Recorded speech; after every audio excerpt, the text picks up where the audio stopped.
What you have just watched is what I am just about to shoot. So technically speaking, you've got a better idea of what lies ahead. Better than I do, but that's just how the internet works, doesn't it? But the idea today is to shoot a product video using an iPhone. This here is the latest and greatest iPhone 14 Pro Max, and we're going to use the iFootage Shark Nano slider with it, because nobody ever said you can't use your phone with a slider, and I'm saying you should. Lighting equipment is a bit of an iFootage day here at the studio. We've got the Anglerfish 220DN, 320DN, and my favorite of the bunch, again, ironically, the least powerful one, the SL1 60DN. It's only this big, so small, so lovely. So let's get set up and get this video filmed. So first instincts is to pop the iPhone onto the slider and use it like you would any camera on a slider. Got you right there. I'm actually gonna start with something completely out of the box. Now, this has a motorized pan axis, so I'm going to use the Shark Slider Nano as a turntable. So these are the Spidercraft Magic Arms. I'm going to use this to mount the X100V on the slider. The reason I'm not just popping the camera right onto the slider is because I want to rotate the product in a way where I can control where the midpoint is. So with this, I can kind of offset the product as necessary. So for the opening shot, I want the camera to just kind of rotate. So this little window here catches some reflections of the lighting we've got around here in the studio. I'm gonna power the slider on and put my iPhone on a tripod. It's a bit big for an iPhone, but it's what we have. It's the iFootage Gazelle TC9. I'll just give you a quick demo of how this is gonna work, because you can go into quick start mode and you can set a key point for A and B. You can slide the slider, and you can also define a rotation point. So what if our A and B points have no tracking movements, but instead it's just a pan? So let's say I set A here, B here, and we'll set the duration to 10 seconds and confirm. Just gonna make the product spin around. And this way, when we have our camera pointed at it and it just kind of spins around, that's enough movement to get the kind of effect I want. So let's frame up on this. Quite like that. Yep, there it is. Can get rid of that light back there. We're gonna fire a 60DN with the reflector. So that should give us this really punchy, high contrast look. Pro tip, if you're gonna do product shots, try to the best of your abilities to have the product as clean as possible. All right, let's see what this looks like on camera. I'm happy to roll on that. I'm gonna roll on the iPhone. iPhone's rolling, and start the motion, and I just sit, well, stand and watch. I think the next detail shot I want is for the camera to kind of rotate along this little finger switch here. I have discovered the magic arms. This particular magic arm is a bit too short. So let's switch to the long one. Spidercraft Magic Arms. There's a reason why these are my favorite go-to magic arms, because take out the camera, take out the arm, put in the new arm, and pop the camera on. There we go. Okay, that's mid-pointy enough. If we look at it from here, and I kind of want this part to get revealed by that shadow moving out of the way as our camera turns. And fingers crossed, let's roll cameras and start the slider. Just one more shot to go, and we have an intro. That's close enough. All right then. I'm happy with framing. Right, let's go for it. Let's define this as A, rotate this much, and that's my B. So cool when it moves on its own. Roll cameras, and start. Don't you just love it when machines do the work for you? Let's get a prop back. That did not land on my toes. I'm so glad that did not land on my toes. May have gone a bit tighter than finger tight there. Magic arm saves the day.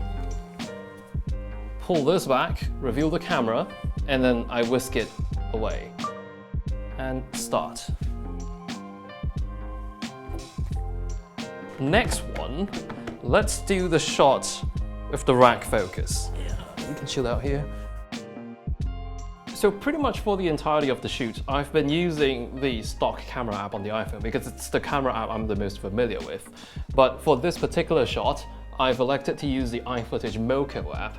It's the app you use to remotely control the slider, but it's also got a built-in camera, as you can see here on my UI. It allows you to do something you cannot do with the stock camera app, and that's set your focus keyframes to happen in tandem with the slider keyframes. So I can set my focus to sync up to a particular point on point A, and as my slider completes its move towards point B, it would also move the focus to another predefined spot on point B. So that's what I'm trying to do here. I'm gonna start my move with the focus on the camera, so I'll just manually do that with my finger here. I'll set A, and I'll move it to its endpoint here with my finger on the trackpad. So I'll just manually rack focus to this area, set B, and that would sync up with A and B on the slider. This will be my point B on the slider, and this will be my point A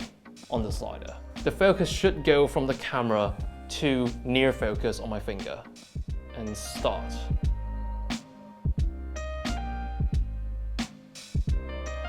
Sure enough, and I'll tweak the lighting a little bit so it looks a bit more dramatic. I'm gonna turn on loop so it just keeps going back and forth so I can do as many takes as I want. And let's start. You know what, I'm just gonna straight up peek at the shot while it's happening, and while my finger's like acting, and I'm gonna pretend to drag down. Ooh, that synced up so well. But as you can see, if we didn't have that automatic focus rack, we'd be in pretty deep trouble. So that's the biggest perk of using the iFootage Shark Slider Nano with an iPhone. So simple enough, it's a dolly out, and when it's near the end of its move, I shut the lid and that closes off the final shot. I'll start recording and I'll press start. So I'll just let the first round of movement do its thing. Hit the camera. Should be a card in the camera. Is there a spare SD card in here anywhere? I forgot the prop. I got it, here it is. And here we go. While we wait for the thing to do its thing. Very dramatic dolly in. Okay, here we go.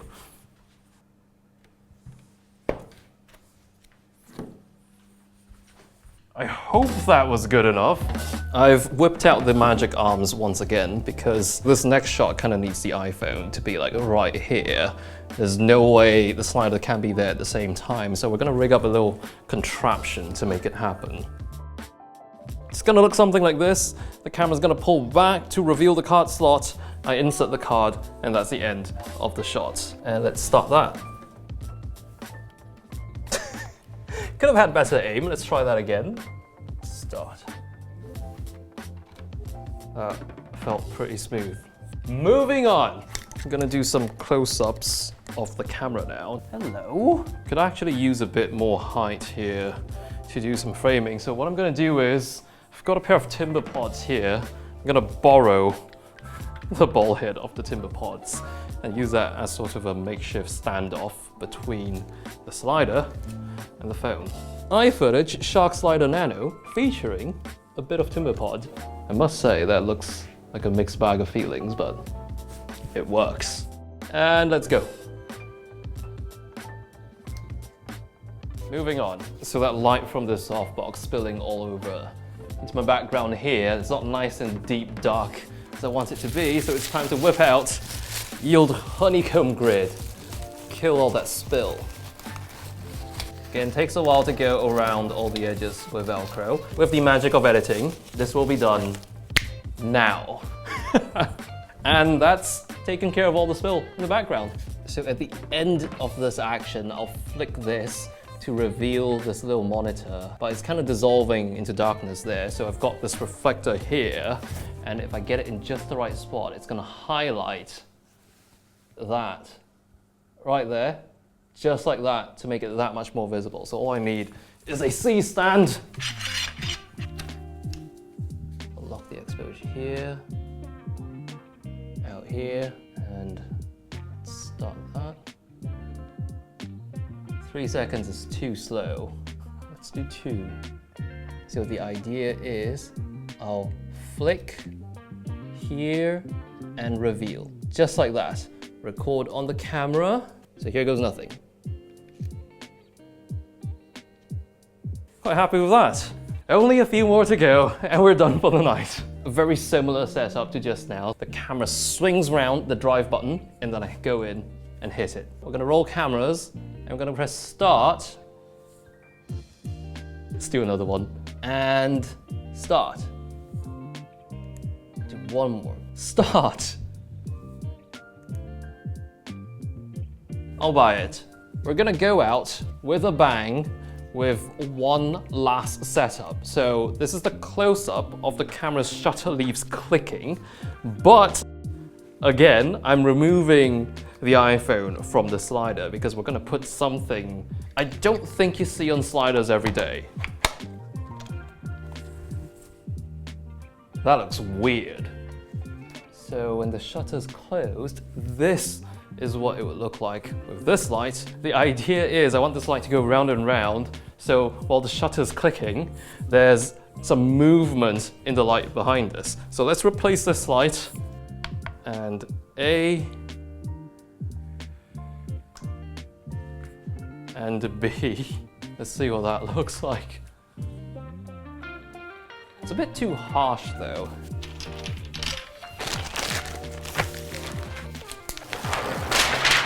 Too much. We have a light that moves about. It's looking much better. Isn't that the weirdest thing you've ever seen? It's a light behind a sheet and it's just going about and about and about. I'm just going to be very conservative with exposure here. So I'm going to really drop it. And let's roll this. I'm going to hit cut. And that is the final shot for the night. It's a wrap. And that, ladies and gents, was a night on set with the iPhone 14 Pro Max and a bunch of iFootage gear which may or may not move around on their own when put together. But I'll drop links below to every single piece of gear I used tonight in case you're interested to pick any one of these items up for yourself. And if you enjoyed your time on set with me tonight, then maybe I might just see you in one of my other videos.